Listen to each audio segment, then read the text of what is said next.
आधुनिक अवधि के उन्नायक एवं सशक्त कथाकार पंडित बलभद्र प्रसाद दीक्षित पढ़ीस को अपने पैतृक गांव अंबरपुर में भी पहचान नहीं मिल पाई है। एक अदक जूनियर हाई स्कूल के अलावा तहसील मुख्यालय सिधौली में भी ना तो कोई उनके नाम से पुस्तकालय है और ना ही स्मारक स्थल। शायद यही वजह है कि क्षेत्र में आज की पीढ़ी उनके नाम से भी ठीक तरह से परिचित नहीं है। ये तब है जब उनकी कई अवधि रचनाएं विश्वविद्यालय की पाठ्य पुस्तकों में पढ़ाई जाती हैं। रचनाओं पर कई छात्रों ने अध्ययन व गहरा शोध किया है। उनका जन्म 25 सितंबर 1998 को तहसील सिधौली क्षेत्र के ग्राम अंबरपुर में हुआ था। उन्होंने वर्ष 1920 में हाई स्कूल पास किया। राजा कसमंडा के यहाँ काफी समय तक नौकरी की। ये उनकी अवधि रचनाओं की ही देन थी कि पंडित सूर्यकांत त्रिपाठी निराला, अमृतलाल नागर, रामविलास शर्मा सहित कई कवि व साहित्यकार उनसे मिलने उनके पैतृक गांव अंबरपुर आया करते थे। 1918 में उनका विवाह भंडिया के कवरा गांव से पांडे परिवार की इंद्रानी के साथ हुआ था। राजा कसमंडा के यहाँ नौकरी छोड़ने के बाद वे काम की तलाश में मुंबई भी गए। 1938 में उन्हें आकाशवाणी लखनऊ में नौकरी मिल गई, लेकिन 3 वर्षों के बाद 1941 में उन्होंने आकाशवाणी में नौकरी छोड़ दी और स्वराज्य आंदोलन में शामिल हो गए। 1933 में उनकी काव्य कृति चकल्लस का प्रकाशन हुआ, जिसे काफ़ी सराहना मिली। 14 जुलाई 1942 को वो 44 साल की उम्र में संसार से विदा हो गए। अफसोस यह है कि अवधि के सशक्त रचनाकार को जयंती और पुण्यतिथि पर सिर्फ परिवारी जन ही याद करते हैं। शासन स्तर से कोई कार्यक्रम नहीं किया जाता है। उनकी जयंती 25 सितंबर को मनाई जाएगी। पैतृक गांव अंबरपुर में उनकी क्या पहचान है, ये जानने के लिए आई इंडिया गांव पहुंची और ग्रामीणों से बात किया। आप भी सुनिए वे क्या बोले। ग्रामीण स्वामी दयाल ने बताया कि पढ़ी जो देखते थे वही लिखते थे। जी के यहाँ ही वो जो है रेडियो आया था, तो दीवार पर रखा रहा ऊपर, और हम अत्ते बड़े के रहन, तो वह तना जानो जमीने में हम माटी में बैठ और वह का सुने, वो पटले बोलते रहे कि ये है वो है। तो और इनके जो डॉक्टर वाले लड़का रहे वे ऑल इंडिया रेडियो में काम ही करते थे वहाँ। ये तो फिर पहले लखनऊ थे, इसके बाद फिर चले गए थे इलाहाबाद। तो वही यहाँ जहाँ हमारे गांव में जंगलीनाथ बाबा नहीं है, एक मंदिर है, तो जो है वही जंगलीनाथ बाबा के ऊपर अब काया कविता लिखी न है कि चल चल टांगे हुटुरहूँ बोले लगी गाठी, और न का जो है। तो ये अकेली युक्तिभद्र उनका सही नाम रहा है, युक्तिभद्र। इलाहाबाद ऑल इंडिया रेडियो में है रहा। ये कविता उविता लिखल रहे तो उसका असर तो पड़ते रहे, बिल्कुल असर पड़ता रहे। और अंग्रेज़ों को हटाने में, ये सब योगदान करने में, और नई ढंग की कविता इन्हीं के द्वारा ये मतलब ठेठ हिंदी की लिखाई चालू हुई। नहीं पहले ऐसी कविता नहीं लिखी जाती। अवधी भाषा की अवधी भाषा। हाँ, और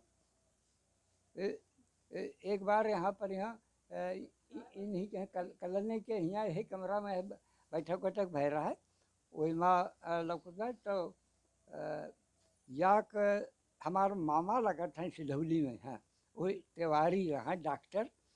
तो वही याक अंबरपुर अंबर के चंद्रमा पढ़ीस थे, अंबरपुर अंबर के चंद्रमा पढ़ीस थे। तो वह पूरी हमका तो ना याद रही है, याद है।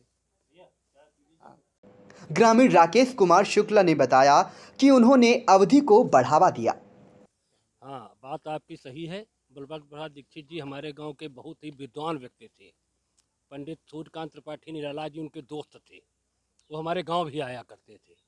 लेकिन आज स्थिति ये हो गई है, यदि पढ़ीस विद्या मंदिर जूनियर हाई स्कूल न होता तो उनका कोई नाम जानने वाला नहीं है। न उनके नाम पर सरकार ने आज तक कुछ किया, न किसी जनप्रतिनिधि ने कुछ किया। आप लोगों की मांग? हम लोगों की मांग है कि उनका पुस्तकालय स्थापित किया जाए, उनकी एक स्मारक बनवाई जाए। नाम राकेश कुमार शुक्ल। शिव कुमार शुक्ला ने बताया कि उनकी स्मृति में गांव में कोई स्मारक बनना चाहिए। क्या उनकी कोई याद है? कोई कविता याद है?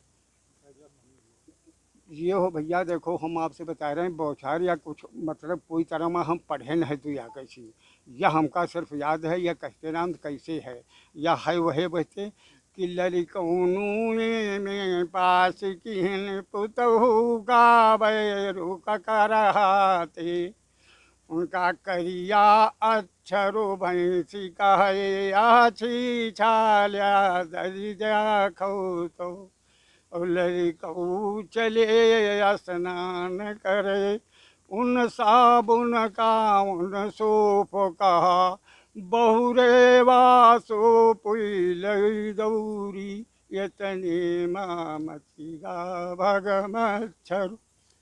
किसकी कविता है? ये दादाजी से, और एक यह से दुईमा है, एक या है और एक अंग्रेजी हुकूमत में लिखिन है, दो चार मुरैला मार लिहिन। ग्रामीण नागेंद्र कुमार शुक्ला ने बताया कि उनके विषय में कोई जानकारी देने वाला नहीं है। जी बताइए। हाँ, ये जो है महाकवि पढ़ी जी जो हमारे गांव के ही हैं, इनका जन्म हमारे गांव में हुआ है और ये हमारा सौभाग्य है कि आज हम उनके गांव में हमें जन्म मिला है। लेकिन ये दुर्भाग्य है हम लोगों का कि आज उनके विषय में बताने वाला, जानकारी देने वाला कोई नहीं है। इतने बड़े महाकवि हैं, लेकिन आज उनके स्मृति में हमारे गांव में ऐसा कोई भी कार्य नहीं, ना ही किसी सरकार ने करवाया, ना ही किसी प्रतिनिधि ने करवाया आज तक, जो उनके नाम से लोग उनको पहचान सकें, उनको जान सकें। एक सिर्फ जूनियर हाई स्कूल है जो कि गांव के ही लोगों के द्वारा, बुजुर्गार हैं श्री स्वामीदास शुक्ला जी के द्वारा वो विद्यालय चलाया गया। एक उसको छोड़ करके बाकी किसी भी सरकार ने कोई काम नहीं किया है, जो आज इसी वजह से जो युवा पीढ़ी है उनके विषय में उनको कोई जानकारी नहीं है, जबकि अत्यंत आवश्यक है कि हम लोगों को ये जानकारी होनी चाहिए। लेकिन ऐसा कोई भी पुस्तकालय, संग्रहालय, कोई भी विवाह स्थल, कोई भी सामाजिक ऐसी गतिविधि उनके नाम से नहीं है जिससे उनके विषय में लोग, क्षेत्र के लोगों को जानकारी मिल सके। ये हमारा दुर्भाग्य है। जबकि उनकी रचनाएं जो है विश्वविद्यालय, लखनऊ विश्वविद्यालय, पूर्वांचल विश्वविद्यालय, संभवतः बनारस विश्वविद्यालय में भी उनकी रचनाएं पढ़ाई जाती हैं और अवधी भाषा के जन्मदाता हैं वो। अवधी भाषा की जो भी कविताएं लिखी गई वो उन्होंने ही प्रारंभ किया। लेकिन आज उनके विषय में हमारे गांव में कोई भी स्मृति और कोई भी विकास नहीं है, उनके प्रति किसी भी सरकार का कोई भी लगाव नहीं है। हम चाहते हैं कि हमारे गांव में उनके नाम से कोई न कोई संग्रहालय, कोई न कोई स्मृति चिन्ह बने, जिससे हम जैसे युवा को उनके विषय में जानकारी प्राप्त हो सके। शुभ नाम? नागेंद्र कुमार शुक्ला, अंबरपुर। पंडित बलभद्र प्रसाद दीक्षित पढ़ीस के पौत्र संतोष दीक्षित ने आई इंडिया को बताया कि वे अपने स्तर से जयंती पर कार्यक्रम करते हैं। किस तरह मनाने की तैयारियां हैं? पढ़ी जी की जयंती हमने 2-3 बार मनाई अंबरपुर में। एक बार उनके नाम से एक विद्यालय है, पढ़ी विद्या मंदिर, उसमें की, और इसके पिछले साल हमने वहाँ उनसे पूछा, प्रबंधक महोदय से, पढ़ी विद्या मंदिर से वाले, उनसे मैं पूछा कि यहाँ बाबा जी की जो हमको जयंती मनानी है, तो उन्होंने साफ इनकार कर दिया। तो हमारे पास कोई आगे कोई चारा नहीं था। तो जो बाबा जी का हमारा मकान था जो खंडहर पड़ा हुआ है, उसी के पास एक बरगद का पेड़ है, उसी के नीचे हम लोगों ने जयंती मनाई।